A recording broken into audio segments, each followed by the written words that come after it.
Welcome to Rants TV. Hi guys, nandito po tayo ngayon sa Pasig River Esplanade in Manila. Particularly po dito sa Loton area. At magkakaroon na nga po dito ng mga kainan. Ayan po, nakikita po natin maraming mga kiosk o mga stalls. Pero sa ngayon po ay wala pa pong nag-occupy. Ito po yung update natin today, February 2, 2026. Time check, 7:30 PM local time. At mapapansin na po natin dito, hindi ganun kadaming mga namamasyal pa dito kasi wala pa pong kainan. Pag mag-open na po yung mga kainan dito, for sure dadagsain na po ito ng mga tao.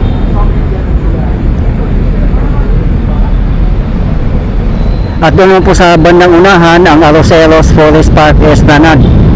Sa mga hindi po nakakaalam, dito po ang gate ng Loton Esplanade or Loton Pasig River Ferry Station. Paglabas po natin dyan ay makikita po natin ang Arroceros Forest Park, Metropolitan Theater at Liwasang Bonifacio. At ito naman po nakabako dito ay gagawin po MacArthur Plaza. Kaya nakaka-excite po guys, no? Kung matatapos na po, mas lalo na pong dadami ang ating open parks. Handog po yan ng PBBM admin para po sa bayan.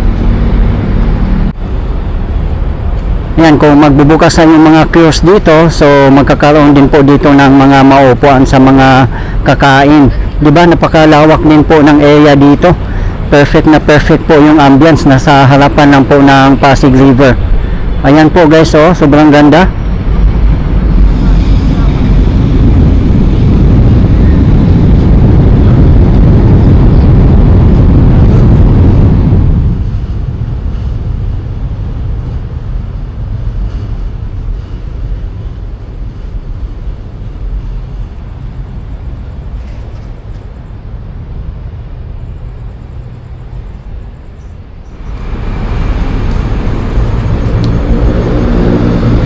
Dito po dati yung Loton Pasig River Ferry Station. Ngayon po ay wala pa. So merong station po ay doon po sa tapat natin ang Quinta Market Station.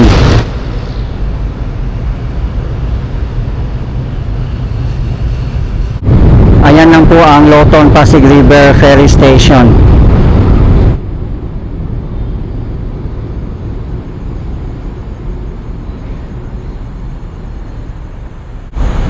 Ito naman po ang footbridge na hindi pa po natatapos.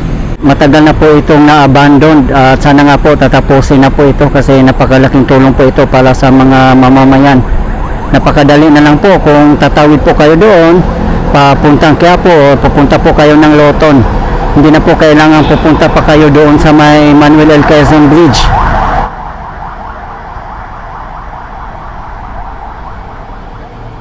Sisilipin po natin guys ang Arroceros Forest Park Esplanade.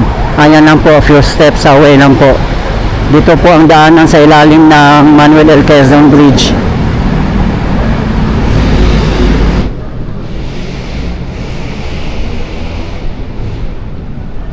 Ayan na po ang Arroceros Forest Park Esplanade. Sa mga hindi po nakakaalam, ang opening po ng Arroceros Forest Park ay from 7 AM up to 5 PM only. Ibig sabihin po, pag beyond 5 PM, hindi na po kayo pwedeng mag-exit dito o pumasok. Ang gagawin nyo po, doon po kayo mag-exit sa may Loton.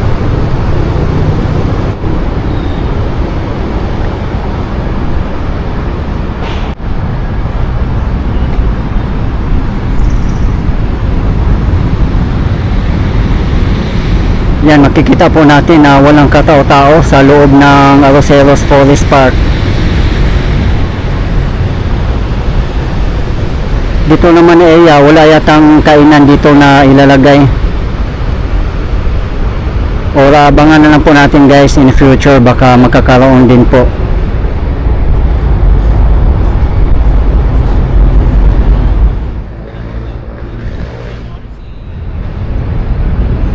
So dito na po ang phase 4 dito sa Arroceros Forest Park. Ayan po, makikita po natin may tarpaulin na Bagong Pilipinas, Pasig Bigyang Buhay Muli, Interagency Council for the Pasig River Urban Development. Ang kasunod naman po nito ay phase 5. Dito po idudugtong ang phase 5. papuntang Ayala Bridge. Ayun po. At kung mapanood nyo po sa aking previous video, nasimula na po ang phase 5. Marami na po mga pilote nakabaon.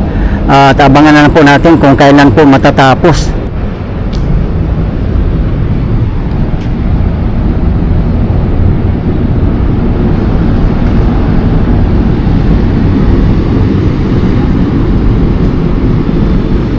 Iba talaga guys, no, pag maraming kainan, kasi dudumugin po talaga ng mga tao.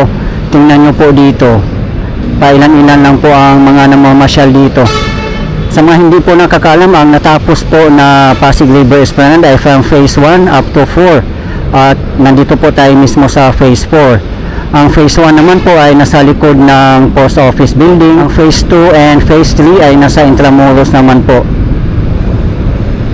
Makikita po natin doon na talagang dinadagsa po ng mga tao kasi meron na pong mga kainan doon.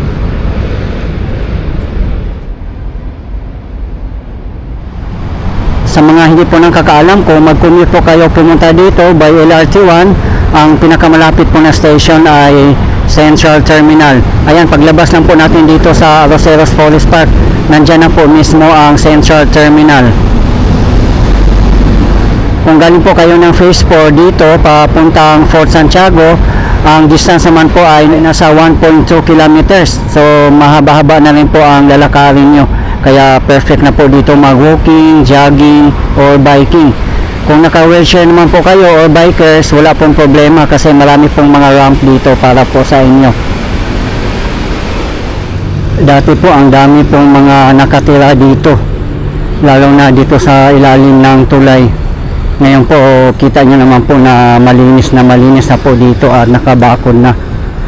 Mas lalong maganda na po kung matatapos na po itong MacArthur Plaza. Diyan po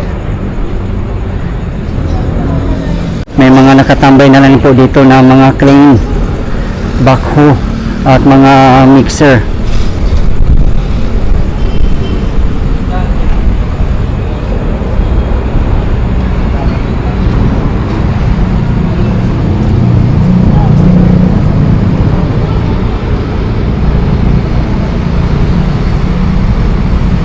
Ayan po mismo ang the historic MacArthur Bridge. Ongoing din po ang rehabilitation yan. At sabi nga po sa worker dyan ay mag-o-open na rin po yung mga pailaw dyan this week. Kaya abangan po natin guys. Ayan o, magkakaroon din po yan ng LED lights na napakaganda. Kaya added attraction na rin po dito sa Pasig River Esplanade. At yung sa taas naman po, makikita po natin na ang liwanag na po, umiilaw na po lahat ng mga lamp.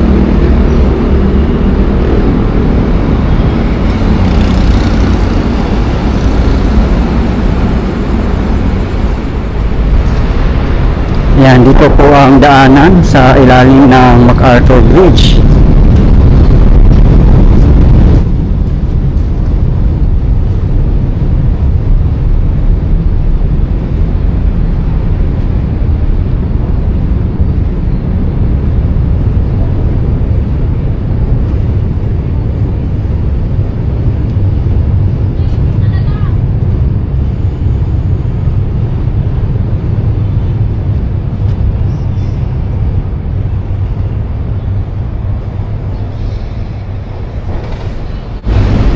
Yan, dito naman po sa gilid ng MacArthur Bridge ay meron din po mga mauupuan dito. Ayan.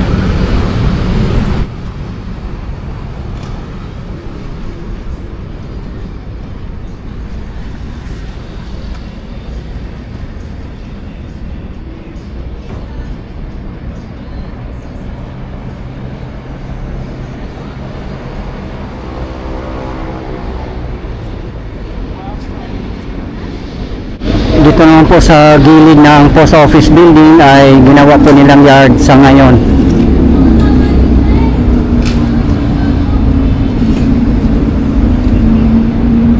Yan naman po sa tapat natin ay eskolta.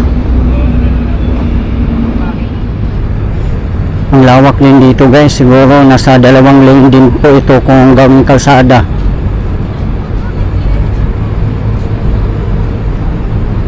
Ayan meron na palang mga kiosk dito.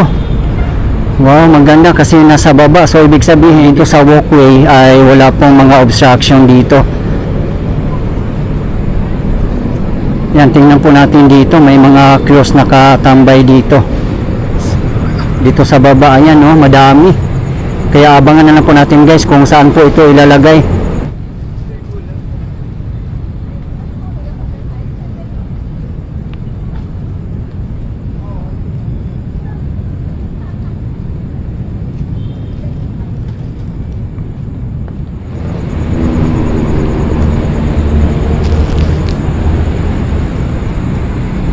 Kaya abangan na lang po natin dito sa baba kung ano po ang gagawin nila dyan.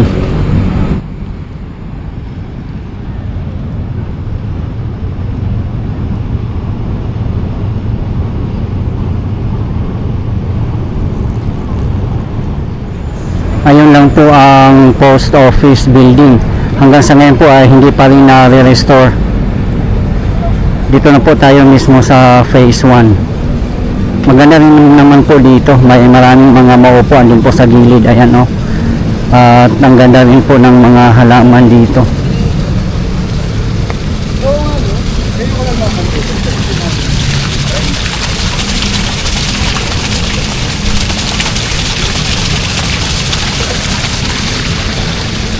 Monday po ngayon kaya hindi ganun kadaming namamasyal. Pero check po natin doon sa my phase 2 and phase 3 kung marami din po bang tao.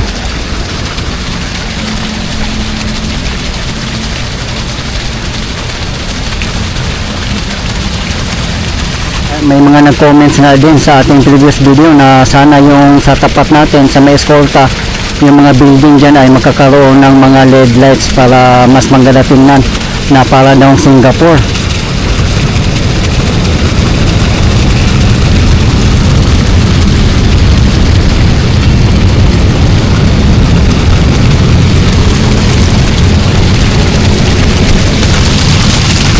For me, mas maganda yung ganito, hindi ganun kadaming tao, mas nakaka-relax.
Sa mga nagtatanong naman po ng car parking, pwede po kayong mag-park dyan. Madami po mapapag-parkingan po dito sa may post office building.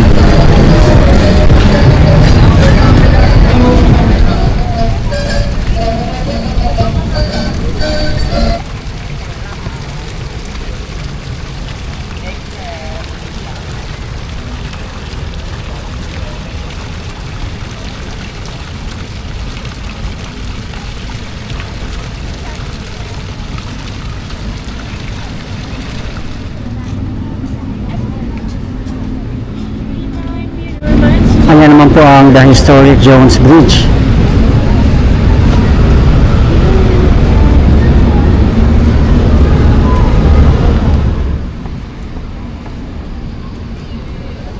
Papuntang phase 2, dyan po tayo dadaan sa ilalim ng Jones Bridge.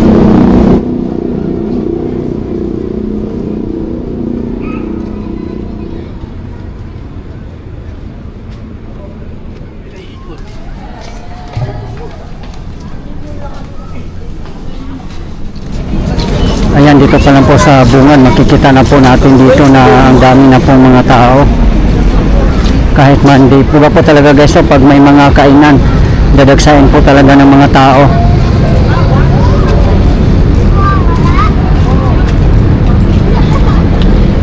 ba guys, nakita na po natin no, kung gaano kaganda ang Pasig River Esplanade. Talagang pang world class. No doubt po yan. Sana nga lang po mapanatili po natin malinis ang ating world class na pasyalan. Handog ng PBBM admin para sa bayan. At makita po natin dito na maraming mga basurahan kahit saan po. Nandyan po sila. Yan, mayroon po dito. At ito naman po yung grand stairs papuntang viewing deck.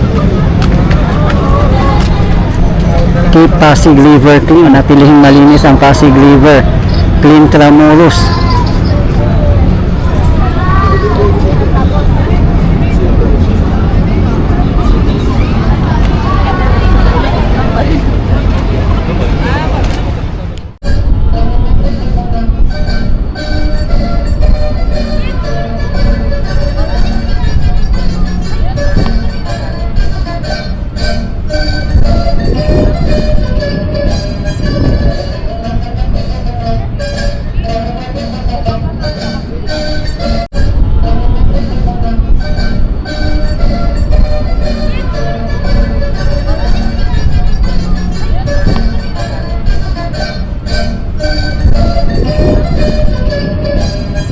Dito na po tayo sa phase 2 at nandito na po tayo sa Intramuros. Ayan po ang grand entrance ng phase 2.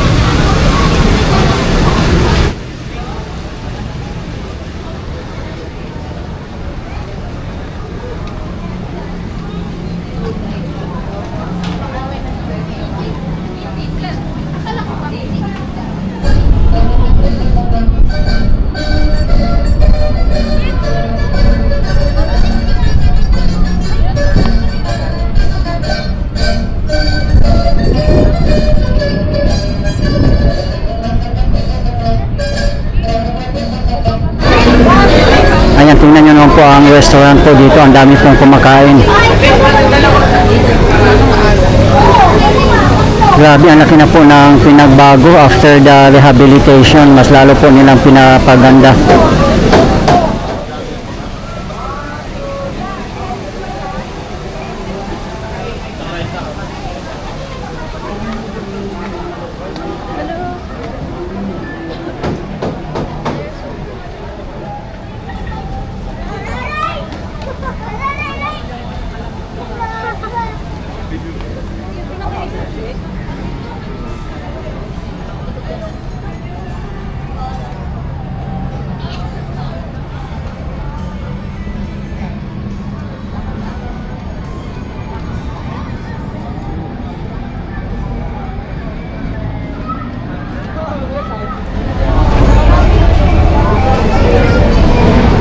Dito po yung restaurant sila na napakaganda na ngayon at wala pang bayad. Ayan, makikita po natin dito na maraming mga halaman.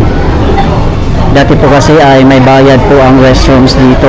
Mas lalo na po guys sa may Fort Santiago. Napakaganda ng restrooms po doon. Air condition pa.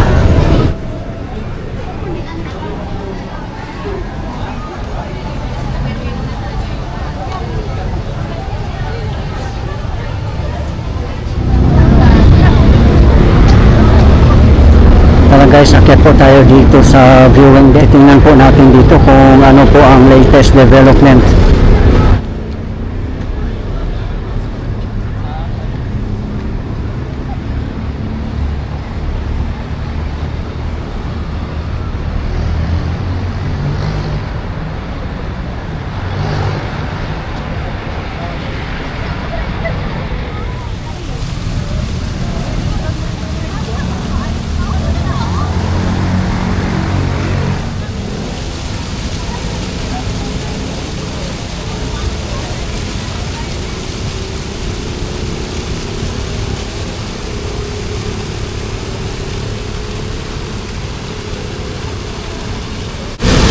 Ayan, pati po dyan sa kabila natin ang Binondo, may nag-comment din po na sana magkaroon daw po ng LED lights yung mga building para maging Hong Kong o Singapore daw po tingnan. Dito naman po sa kabuang viewing deck, wala pa po tayo makikita dito na merong kiosk o mga stalls. For me, mas maganda na rin po yung ganito, walang mga obstructions. Yung purely daanan lang po o pasyalan po natin. Mas maluwag at mas malinis. Ayan, marami po tayong makikita dito ng mga signage. Clay Go, Clean as you go. Panatiling malinis ang Intramuros. May mga basurahan na rin po kahit saan makikita po natin. Ayan, may recyclable, compostable, and disposable. Kayo na po ang bahala mag-segregate.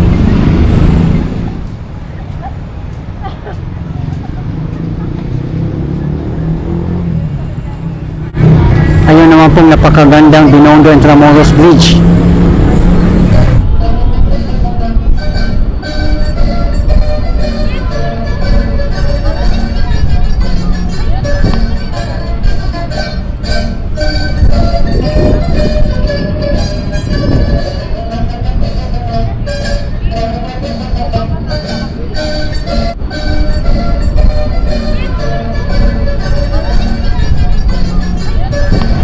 Makikita po natin dito na maraming mga sasakyan nakapark. Ayan po sa gilid ng Binondo Intramuros Bridge.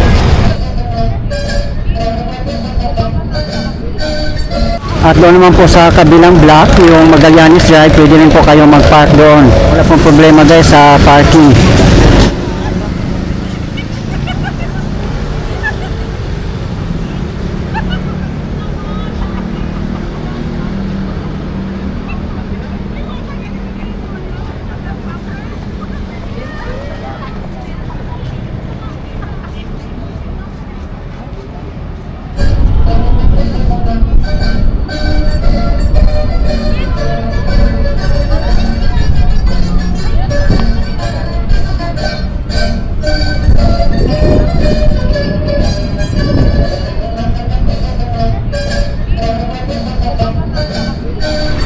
Diba guys, gano'n na po kaliwanag dito sa MacArthur Bridge.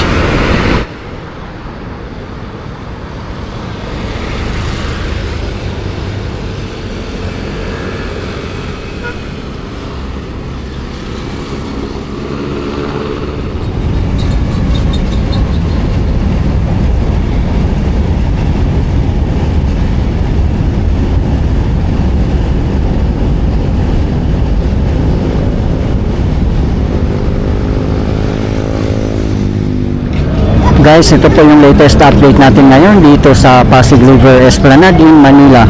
As of today, February 2, 2026. Maraming salamat po sa patuloy ng suporta at panonood ng aking mga videos. I really appreciate po. At hindi po ako magsasawang i-update kayo, lalong-lalo na po sa mga government infrastructures. Mabuhay ang Pilipinas! Okay guys, thank you for watching and keep safe everyone.